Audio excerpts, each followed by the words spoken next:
తెలుగువారి పండుగల్లో విశిష్టమైన సంక్రాంతి 3 రోజుల పర్వదినం 3వ రోజైన కనుమ పండుగని జరుపుకుంటారు. పశువులను పూజిస్తారు. మాంసాహార ప్రియులు కనుమ రోజున ముక్కలు తినాల్సిందేనంటారు. ఈ డిమాండ్ను దృష్టిలో ఉంచుకొని చికెన్, మటన్ రేట్లు పెంచేశారు.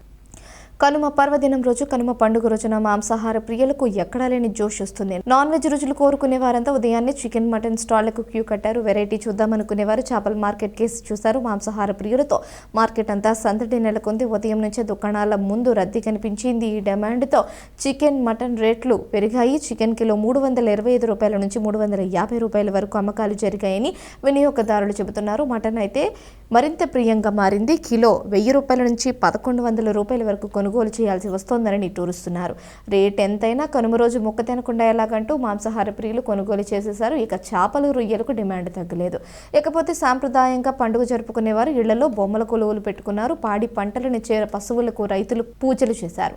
రైతులు కొందరు గోపూజలు చేశారు. ఇకపోతే సంక్రాంతి పండగకి ఎంతో మంది ఎదురు చూసే కోడి పందాల జోష తెనాలి ప్రాంతంలో ఈసారి లేనే లేదు. దీనితో ఆసక్తి గలవారు పందాలు జరిగే ప్రాంతాలకు వెళ్లేవారు.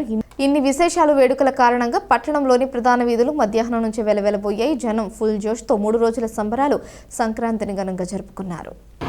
భోగికి వచ్చేసి మనం స్నానాలు చేసి భోగి పళ్ళు పోసుకుంటారు. చిన్నపిల్లలకు పోతూ ఉంటారు.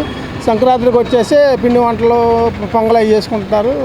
కనుమకు వచ్చేసరికి కొద్దిగా మోసం తింటా బోన్ కొట్టాలని చెప్పేసి ఒక ఆచారం ఉంది కాబట్టి దానివల్ల అందరూ చికెన్ కానీ మటన్ కానీ తీసుకుంటూ ఉంటారు. ప్రస్తుతం చికెన్ తీసుకున్నాను, మళ్ళీ మటన్ కోసం బయలుదేరి వెళ్ళాలి. అది పెరిగినాయండి. ఇప్పుడు సుల్తానాబాద్ వెళ్ళాను, అక్కడ మటన్కి వెళ్తే కేజీ 1200 అంట. అది చిన్నప్పుడు తోట వెళ్దాంలే అని బయలుదేరుతున్నా. చికెన్ వచ్చి ఒక్కోసారి 350 ఉంది, 70 ఉంది, ఇక్కడ 320 ఉంది. అదండి. ఓకే, మన తేనాల పట్టణ ప్రజలందరికీ కనుమ పండుగ రోజున మామూలుగా సంక్రాంతి పండుగ సందర్భంగా చికెన్ తినటం ఆనవాయితీ అందరూ.